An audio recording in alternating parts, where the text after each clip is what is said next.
name is Renee Richard. I'm the founder and executive director of Cinnamongirl Incorporated.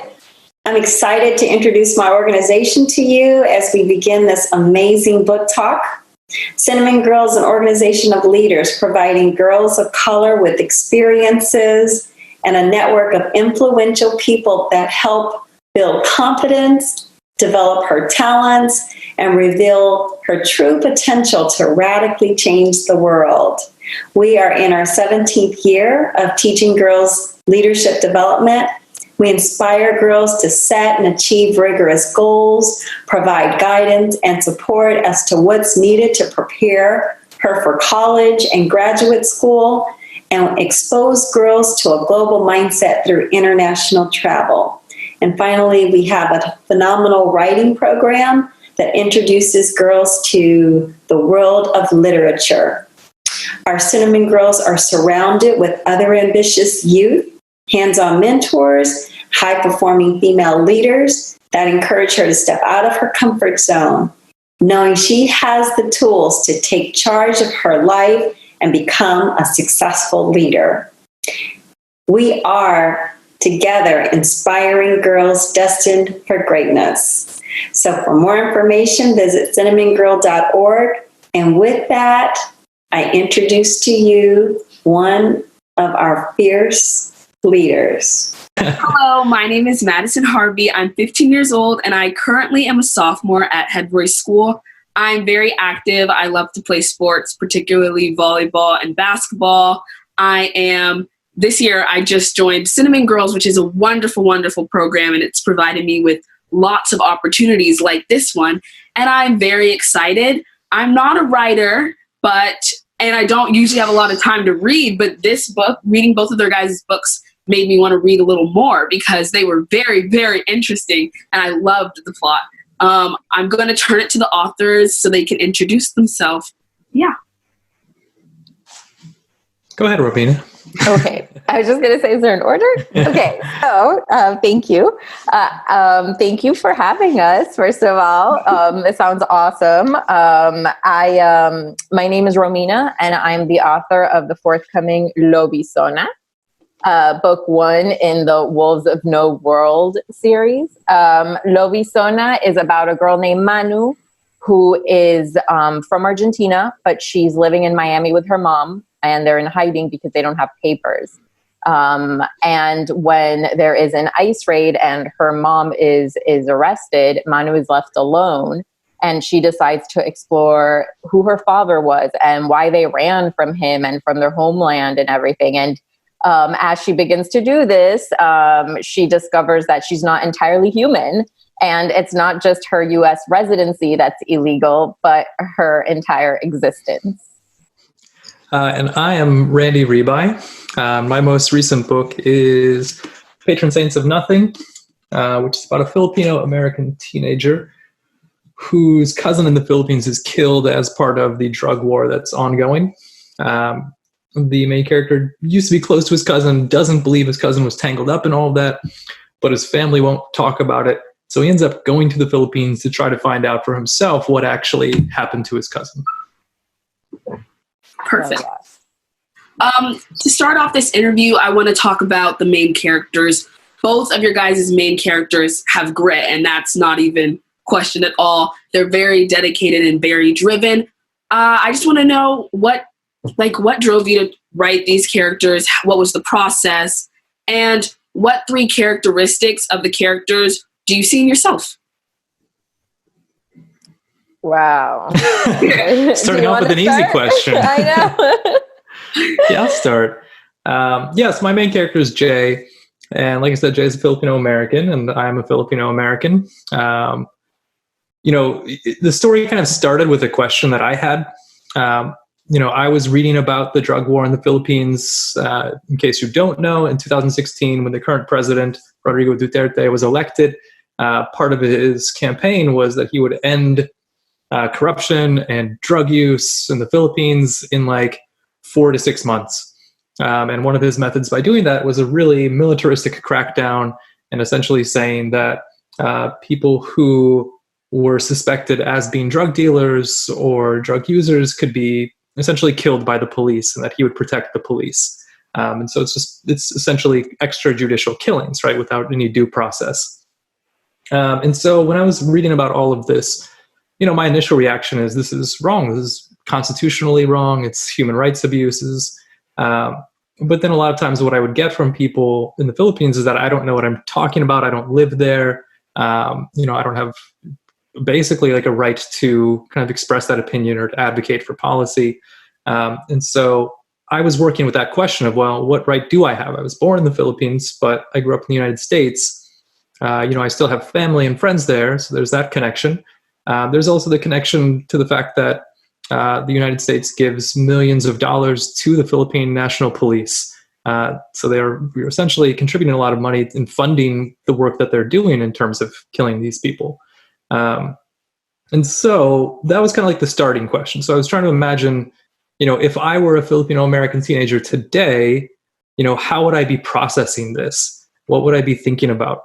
And so the death of his cousin is kind of the catalyst for him having to confront that question in a very personal way, as opposed to just like something abstractly happening very distantly in the headlines. And, it was important for me to write about that because I did not have that when I was growing up. I didn't read a single book by a Filipino-American author until I got to college, right? And even then it was my Black professors that kind of turned me on to those books. It wasn't something that was like part of the curriculum.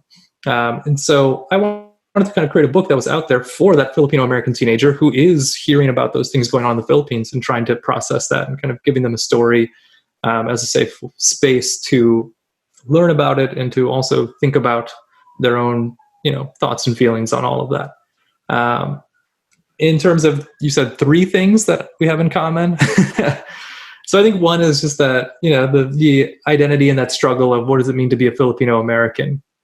I think along with that is he's struggling of like what is right and what is wrong. And so that's something that I think I'm always thinking about and always struggling with in different scenarios and different situations. And the third thing is just a lot of like the superficial details I kind of gave the main character. So for example, his family looks like my family. They're different in terms of like, the personalities and everything like that. But I gave him like the same number of siblings that I have and same gender siblings. His family is from a region in the Philippines called Bicol, which is where my family is from. So I kind of imbued him with a lot of those kind of details because, again, I didn't see that in books growing up. So I wanted to be able to put myself there and kind of allow other people to see themselves if they share those aspects as well. I like that. Thank you. Yeah, I really like that too. Thank you as well.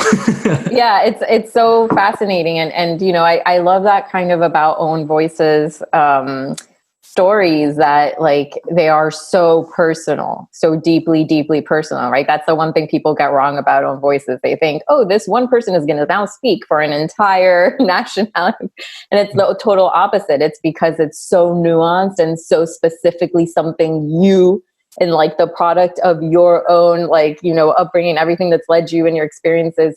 This is very specific to you. And through that, you get to such a universal place where I don't have all your experience and I didn't do all the research you did, but what you just said hooked me on such a soul deep level, and you can only do that if you're just saying something that's so honestly true to you. And I love that. I love it. Yeah, thank you. Yeah. I'm always interested in that paradox, right? Like you were saying exactly, like the more specific you get, the more particular you get, the more universal it becomes.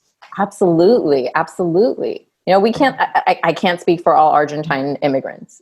I will never be able to, and that I shouldn't, we should not be one thing. I think like it's funny because hearing everything you were saying, it's very similar to my story with Lobizona. I too wanted to write a character that I couldn't find.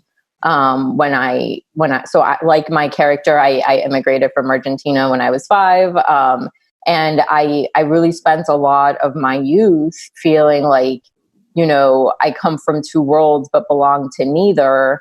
I speak 2 languages, but I lack the words to define myself, and it's this kind of like, it gives you anxiety. It's a loneliness. It's a sense of being this outsider. And it's a sense of wondering, like, will you ever find a true home? You know, because it's like, is your home where you were born? Is it where you live right now? Will you ever be fully seen as one, right? Like, for instance, I can't run for president in the United States. You know, that's written into the legal code of this country, even though I'm a citizen.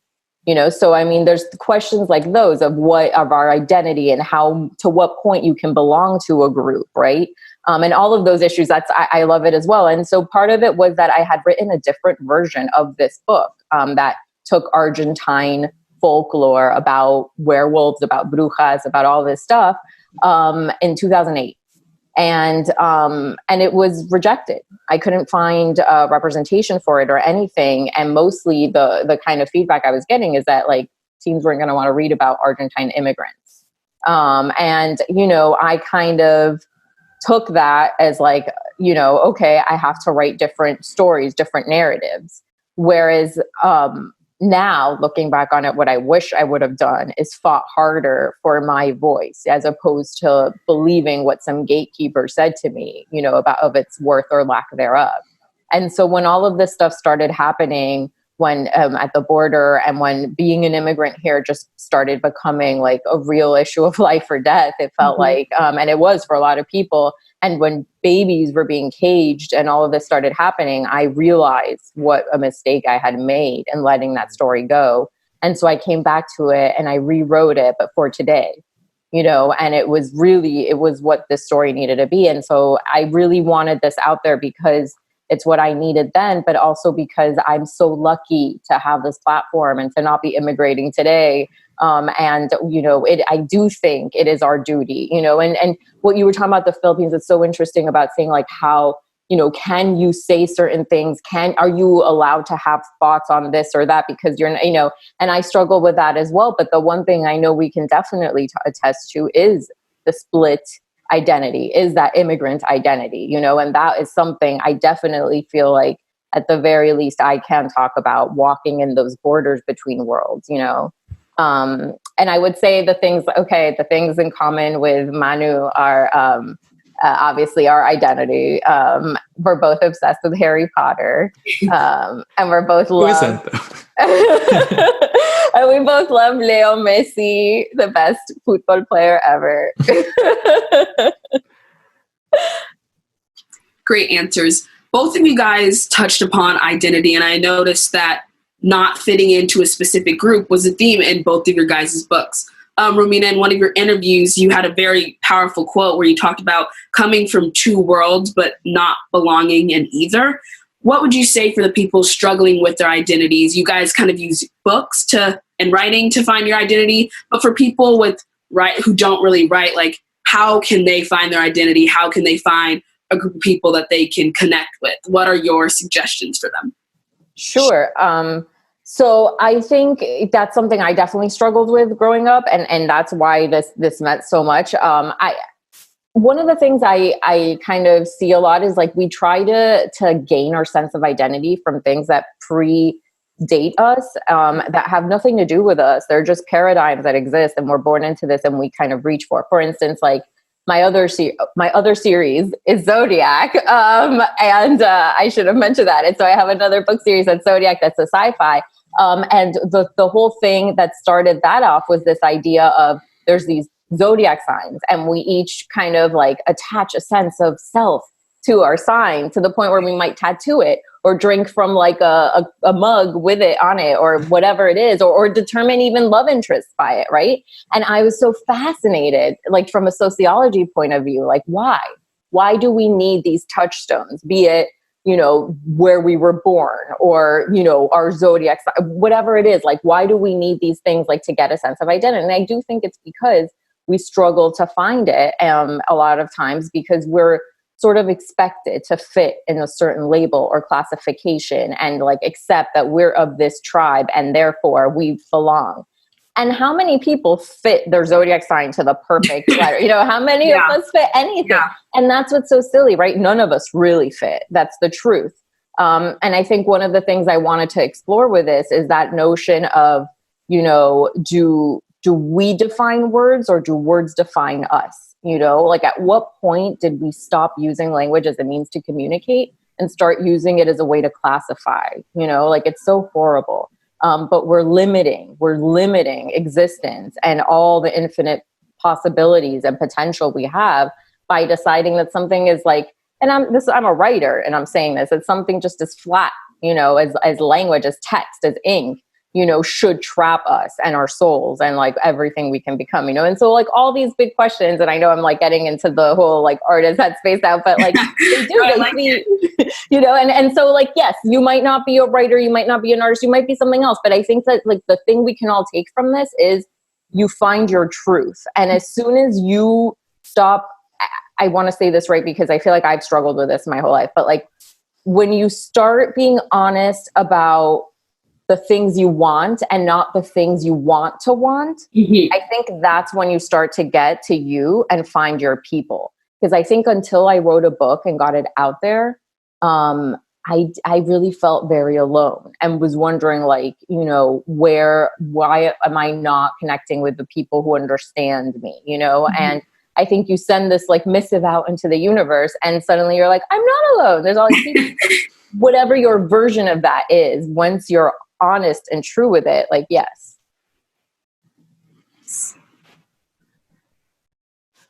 Okay. Another question I have, you both tackle very, very deep social justice issues, whether that's the drug war or immigration. And when you were researching or like learning about those two topics, what was one of the most fascinating facts or information that you found, heartbreaking or positive? Is there anything that you want to share to everybody that didn't get to go in the book or that did, but just stuck out to you?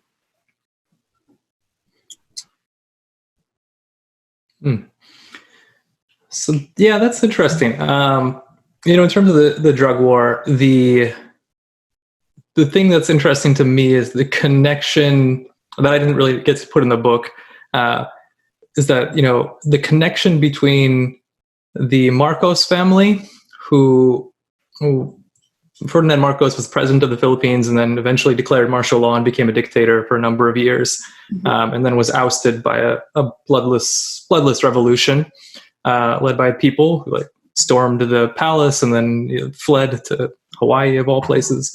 But the interesting thing is that kind of looking into it, there's a lot of evidence that the Marcos family helped fund the current president of the Philippines campaign, and may have made some backroom deals because the son of Ferdinand Marcos his children are both, well, one is a senator, the other one was a governor and then is a senator also, I think now. And so there are these interesting connections between the past and the present, right? And that sometimes we think these things that happen now, it's just like, oh, it's just crazy. It just happened, right? This guy just got elected out of nowhere.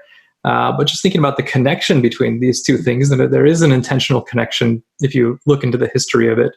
And there is intentional reasoning behind it. And a lot of what is happening with the drug war, in my opinion, is about the consolidation of power, right? Trusting the police or trusting the government to kill people on their word that it's for the best for the society, right? And then, you know, at one point it is people that are accused of selling or using drugs, but then they also do it with accused terrorists, right? This is also happening with people who are environmentalists that are fighting for indigenous land rights who are killed in the Philippines, or journalists who are held up as like terrorists, right? But this is all part of a larger historical trend, I guess. And I couldn't really fit that in the book. So it's kind of it's kind of a large, you know, macro kind of view of things. But I thought that was really interesting because a lot of times, like I said, we just kind of think, I think a lot of times we just think things happen out of the blue when they certainly do not. That's a really, really good point, you know, and it's funny because with that was part of the whole thing with Lobizona too, where in Argentina, like right around when my parents met was at the end of La Guerra Sucia, the dirty war. which was this like military hit sort of thing. Like it was like a horrible repressive government where, you know, dissidents would just disappear overnight.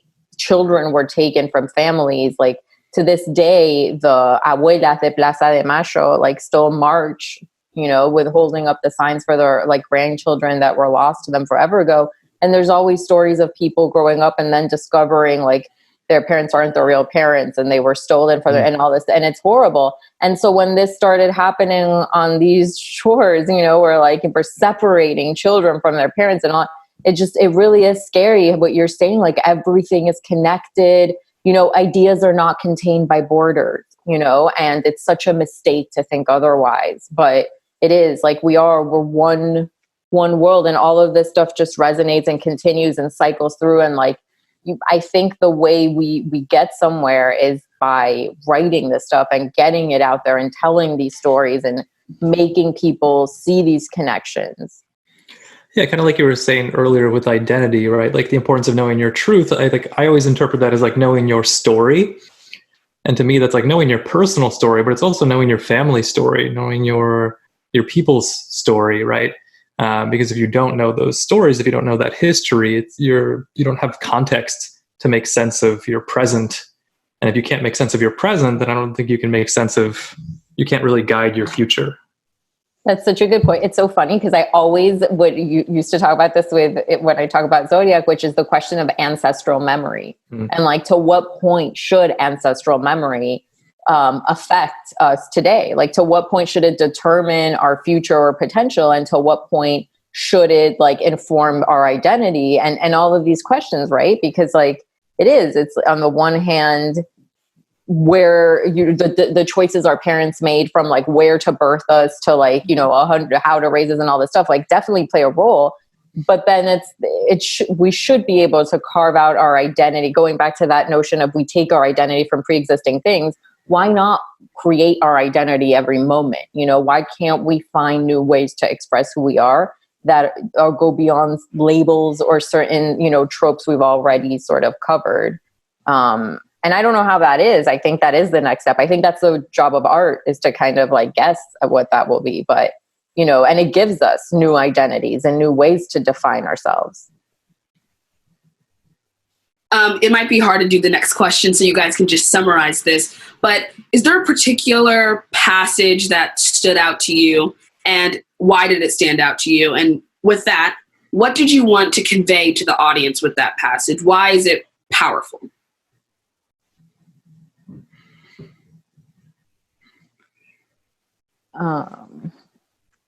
I mean, like, yeah, it's hard, like without spoiling, right? Yeah. I will say like the passage that I think is like stands out to me. I won't spoil anything, but it's typically when I read a passage, it's the section I read.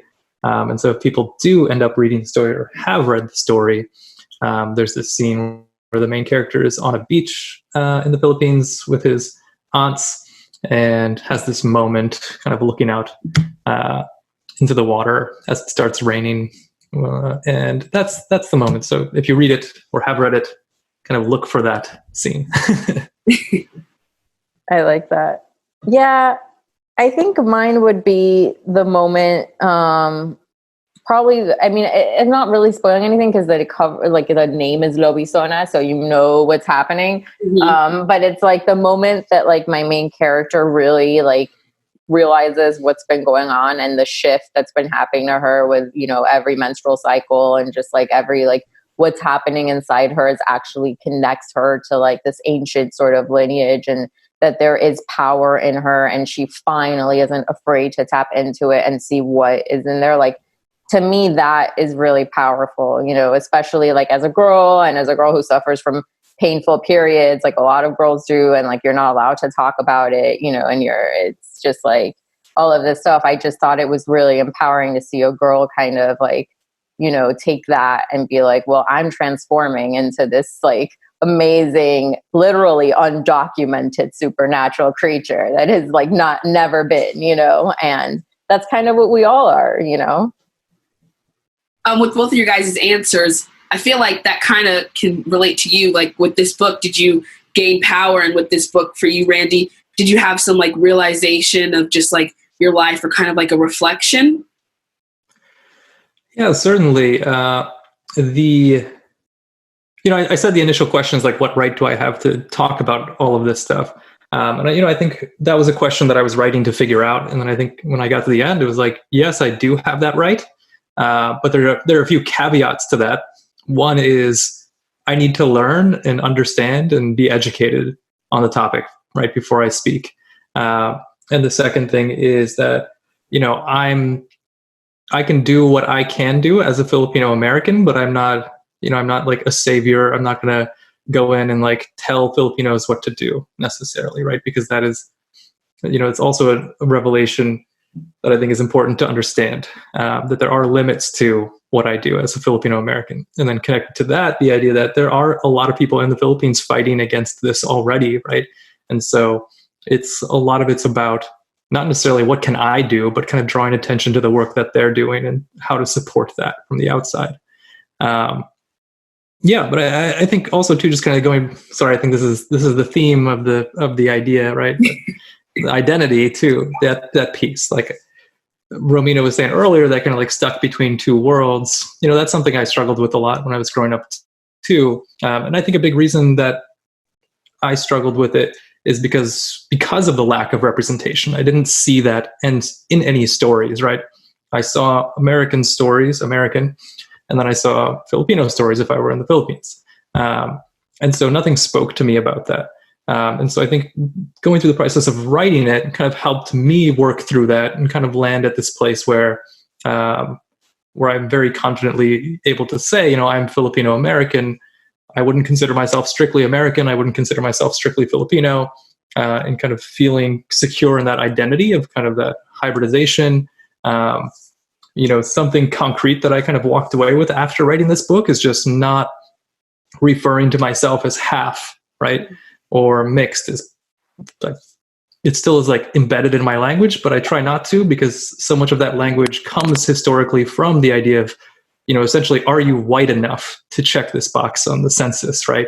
And like the language, the fractional language kind of has to do with defining your ability to be more or less white.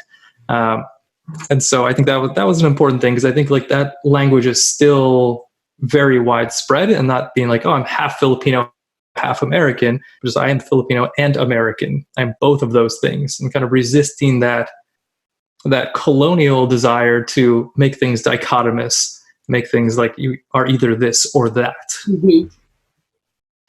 I don't know if that made any sense, but no, that made a lot of sense. That was very powerful. It goes to the whole idea that like words have power, and you change one singular word and there's a whole different meaning that you might not have known. Yeah.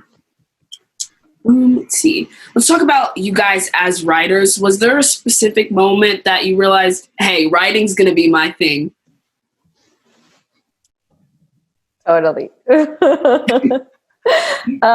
So I had immigrated when I was 5, and I was put in ESOL classes to learn English.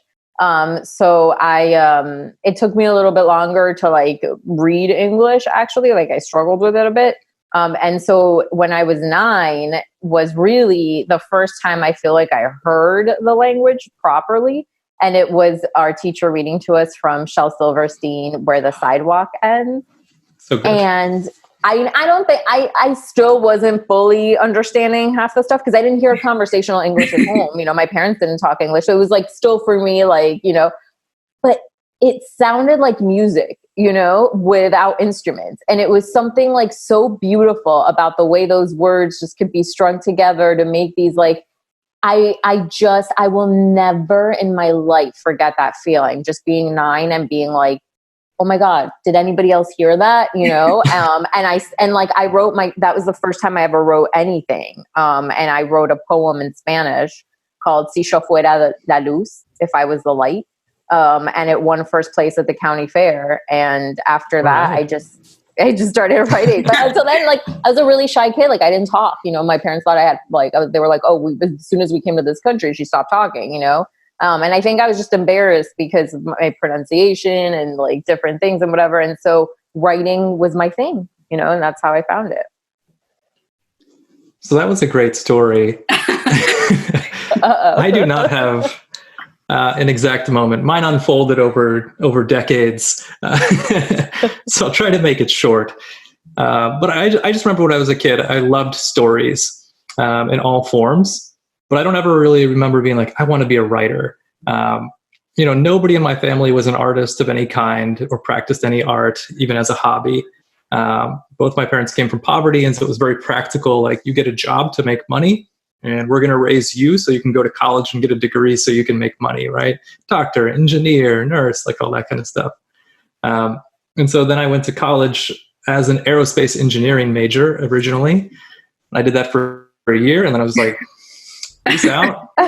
Switched to English because I remembered how much I loved stories and kind of, hey, you can study this. And then taught English. While I was teaching English, I was doing a lot, I think, to try to select books and kind of connect my kids with books that would make them feel seen, right? Books, I was teaching mostly Black and brown kids. And so finding, going beyond like the canon of literature and finding books that would speak to my students. And then at some point I just kind of realized like, oh, I could like do that for myself, right? Like I could write those books that I never saw about myself when I was a kid. And then it took many, many years to like actually get published and stuff like that. But that's the short of it. How would you guys describe your writing style?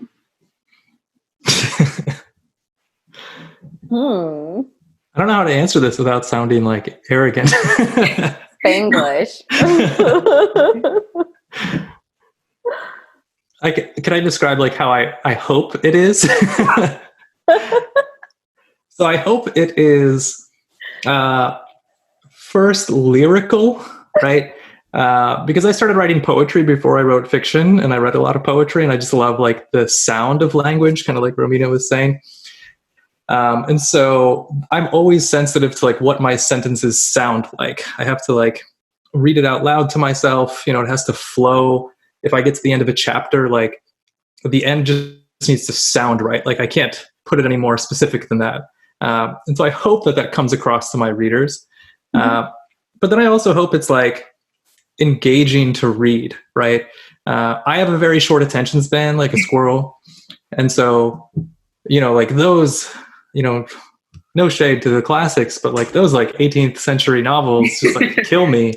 And like when I was an English major, I took as few of the like classic literature courses that I had to take.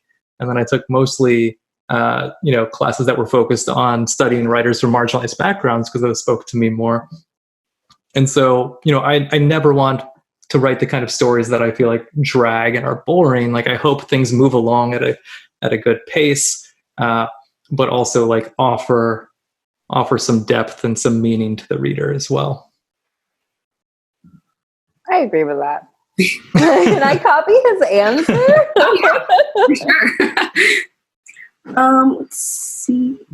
How have your guys' obstacles played a role in your success today? I mean, I kind of talked about my first shot out with this book and how it got rejected, and how it kind of gave me a lot of the fuel I needed to go back out there. I think beyond that, what the other thing was that you started to touch on about our like publishing journey, I guess, or you're right. Like it like that's a whole other story. It's like realizing we wanted to write versus actually, getting paid to do it. We're like such different worlds. And it took me a good 8.5 years or so to get published. And like I'd written 5 novels and all of them were rejected. So it's like I have 5 complete, like 400-page novels each, 400 page each novel, and they're all just like sitting there, So that was hard. Dealing with rejection, I think it was brutal. And the one thing I always want to like say to people is like, at any point after any of those books had I stopped, and I did, like there were times where I was like, I'm never writing again. This is like whatever, but had I never really never done again, like I would never have been published. And that's the only difference between me and someone else. It's just that like, even if I was like bitching and angry and so upset, whatever, like I still wrote that 6th book. to get to that. You know what I mean? So it's like, I just would say, like, whatever it is, it doesn't have to be a book, but whatever it is you're pursuing, hold on for your yes. Just don't leave before you get that, and just keep trying each time. Like, it's no shade. It's just like, I tried not to take it personally, like that these books just weren't, you know, even if some of the reasons like were personal, you know, you just have to tell yourself, hey, like, the story that's in my heart is not in anyone else's. And like, if I don't tell it, it never gets to be told. And that's a true tragedy. So yeah. It sounded like you had some good mechanisms to get through the tough times, which really helped. Yeah. Can I copy that answer as well this time? And for me, it was essentially the fourth book that I queried ended up getting my first agent and first book deal. So it also took me a while. And to kind of add on to that, like, when you are somebody who is from a traditionally underrepresented background, writing that experience, that's like another layer of difficulty, right? Because most of the people in publishing are white, upper middle class. And so, you know, people connect naturally with the stories that speak to their own experiences. And so if 80 to 90% of the publishing industry overall looks that way, then those are the stories we're going to get, because that's what they connect with the most, right? And so, you know, kind of like, again, to go back to what Romina was saying, like, your story is important. Mm-hmm. And a lot of times, if you are not writing a story that fits what a lot of the other stories have historically looked like, right? Cis, heteronormative, white, you might feel like it's not, but it is. And it is like that belief in it, that it's important, and it can be this thing that can help other people feel less alone. I think kind of knowing why you're doing it and understanding the importance of it can help you persevere when you get a bunch of rejections, because those rejections are going to come. That's part of the publishing game. Even after you're published, you know, you want to put out more books, you're still probably going to get some rejections. It's just like always part of it. And like, I think, yeah, understanding that importance and why you're doing it can help you persevere through it. How have you guys like used what you've learned through the writing industry in your daily lives? Like, in what ways do you see a correlation between the two? I don't know. I mean, I feel like one of the best things I got from writing has been my support group. Like that, I will say, like the community. So before this, I worked in movie trailers. So for like for like 5.5 years, I was like writing those, like, in a world where like that was like what my English degree. Are you really good at writing like your summaries, your synopses of your books? You would think I would be. But one thing I learned from watching and I'm not going to name anybody, but like watching certain directors come in and like see the trailers for their things versus like what you see as an outsider. The one thing I learned was humility. Like, step away from your art, sir. Like, do not, because when you create something, you get so, like, you cannot see it. Like, there's no way you can ever truly see it. That's the one sad thing about creation. Like, I always do feel a little bad for J.K. Rowling. I'm like, you will never truly appreciate the Harry Potter universe because he created it. Like, you can't, you know? And like, I noticed that so I've learned that like marketing and the creation of whatever it is are two very different things, you know? And movie trailers was oh my God, I learned so much about story in it, you know, because like you have to learn how to distill in 2 minutes, like the best, most salient points of this 2-hour production and create a story, not recreate that same story, because you can't possibly usually sell that same story in 2 minutes, you know? So you have to create a story you can sell in 2 minutes. You have to show the full scope of the full thing, you know, get like at least a shot of every scene in there, like get like a whole thing, like fill this, you know? So it's like, it was really like a trial, you know, that like I learned a lot, like, especially for bringing those skills into this. And I will say, like, I guess the point I was making before, though, is that, like, Hollywood is cutthroat. It's brutal. Like, people just, like, they will take anything from you, you know? Just, like, ideas are, like, it's the gold rush, you know? And the thing I noticed in publishing that's so nice and that felt, like, warm and wonderful is it really does feel like a rising tide lifts all boats. Like, I've been, maybe I'm just lucky in the authors I met and everything, but everyone has been so supportive. Like, there is such a sense of like when, so, you know, we write for teens. When a teen falls in love with their first book, they're a reader for life. And so it helps all of us, you know what I mean? So there is a sense of community, and also because we are what each other is inspired by, you know? So it's sort of like I geek out as much as anyone when I go to these conferences and everything, you know? And one of the things I wanted to say was like, that's the beauty of it, is that you're always sort of like, you're always giving and receiving. And so one thing I had was like mentorship and like guiding people. So there's where I went to college, basically, I went to the same college as Tomi Adeyemi, who Children of Blood and Bone. And she's much younger than me, and that's why I don't want to get into, okay? But like, let's just say we're both college classmates. And I met her at this alumni thing, you know, and she was like out there trying to get an agent and all that stuff. And I was like, oh, like what, you know, we'll talk, whatever. And so we started just going to these dinners where I felt like, oh, I have this mentorship role where I'm mentoring her and whatever, and so on and so forth. Of course, like she's like incredible, like skyrockets, all this stuff. And then when I finish my Zodiac series and I'm like, I don't know what to work on next, I'm feeling lost, you know, and I keep coming back to this book that was rejected and that I feel like the world needs right now and all that stuff. It was Tomi who gave me my power back and was like, listen, like in working on this book, I found like, this is how we fight. Like we have to do these things, and it's not going to be pretty, you know, but that's the point. Like it's not. And she gave me the fire I needed at that moment to get this. So it's this beautiful, I just love it. I know it's sappy, but it's so beautiful how like this energy just doesn't get destroyed or created. It just gets handed around among all of us, especially when it's voices that we don't normally get to hear and that we didn't get to grow up reading as much of. And like, that's what's powerful. Once we build these networks, go let the old boys network like do their thing. Like we're going to overrun it, you know, like by lifting each other's voices. Like if we were cutting each other down, we would never get there. Okay, I have two more questions.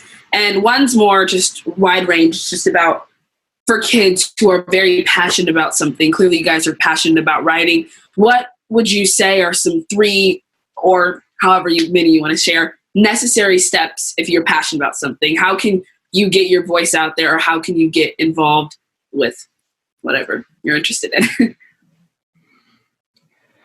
Yeah, I can say things pretty quickly because I do a lot of like school visits and stuff. And so this is like a very common question. So I'm just like, bam, bam, bam, right? So one is, I think, consume a lot of what you want to create. If you want to write, then read a lot of books. If you want to make movies, then watch a lot of movies and watch them critically, watch them analytically from the perspective of the creator, right? If you're reading a book, why did the author make this decision, right? If you're watching a movie that makes you cry, like how did that movie make you cry? What did it do? Like trying to reverse engineer it, right? My second piece of advice is whatever it is you want to do, just start doing it now, right? All of these things, sometimes we think writing or, whatever is just like this magical gift that comes from on high and descends upon us, right? And maybe there's a little bit of element of that, but I think more than anything, it's a skill. And the more you do it, the more you practice it, the better you get at it. So like, don't wait until you're, 30 or whatever to start doing stuff. Like you can do that right now and just practice making, practice creating. You don't always need to share it with the world. Sometimes it's more helpful to not share everything with the world for your own sanity. And then the third thing goes back to a lot of what we've been talking about already. Like constantly be thinking about your story, your truth, constantly be reflecting on that and thinking about that, because I think the more you're self-aware in regards to that, the more true whatever it is you're creating will be. If you're not very conscious of that, then I think whatever you're creating is just going to look like an imitation of whatever it is that you're consuming. But that third piece of thinking about yourself and your own truth, I think is that special sauce that's going to make your art that much more interesting and powerful. That was such a good answer. I know, it's perfect. I have one more question though, and then you're done. And about just you guys connecting with youth. With the rise in technology, there's been a disconnect in the younger generation with actually reading physical books and just connecting with literature. in what ways are you trying to engage with the younger audience? You did a great job, as I was engaged in both of your books, but I just want to hear a little bit about that. Probably, I mean, right now, social media has become so important, unfortunately, it's really the only way to be in touch. I'm still doing Zoom school visits and stuff like that, and I think that's so important right now because writing for YA or middle grade, what's so amazing about it is like, it's a real, like, there's no real genre, right? Like you can write anything under that umbrella. But the point is, like, what distinguishes it is it's a conversation with a reader. The only thing that distinguishes it is the age range of the reader. That's it. Mm-hmm. So that means we have to keep that reader in mind at all times as we're writing because we're dialoguing with them, and so you're right. Like we absolutely have to be in touch. We have to keep our pulse sort of on like what's going on, what's happening, what are the injustices today? What does it feel like growing up today? What, the one thing about YA is it's all about firsts, and it could be any kind of first, but it's really your first brush with adulthood and with big grown up sort of feelings and themes that people have been trying to protect you from for so long. Yeah. And now it's like that bubble has burst, and it's burst in different areas of our lives at different speeds for different people. But getting to explore that is fascinating. And as our world changes, it changes for everyone, right? Like people are having their prom right now, virtually? Like people who are graduating, like so many firsts have just shifted for an entire generation, many generations. And so I think like, yes, like this is how we have to stay in touch. We have to be on social. We have to be involved in participating in like book festivals, seeing what is happening that's affecting education right now. Offering things that whatever we can offer, chats, these like what we're doing right now is perfect. Yeah, so I think all of that certainly is good to once again copy your answer. And, I also have the advantage, I think I teach high school English full time. So I'm constantly surrounded by teenagers and whether I like it or not. That helps. And it's just interesting, like from, this is my 14th year teaching and just seeing over time, like how much stays the same, but then also how much is shifting, right? Like there's this constant push and pull between this kind of study or undercurrent, like what Romina was saying, your first brush with adulthood, like that's always there. That's always going to be there. But then, all the social media and everything like that, the current situation now, being in a pandemic as a teenager, I think is completely unique as opposed to being in the pandemic as an adult. So thinking about like how that impacts that process of kind of becoming your own person. Guys, that was wonderful. Like all of your answers. Thank you so much. Thank you. Thank you for your questions. Such great questions. Seriously. Everybody watching, please check out both of their books. It was wonderful. I loved reading it. And I'm not a crazy reader. So that says something that touched me.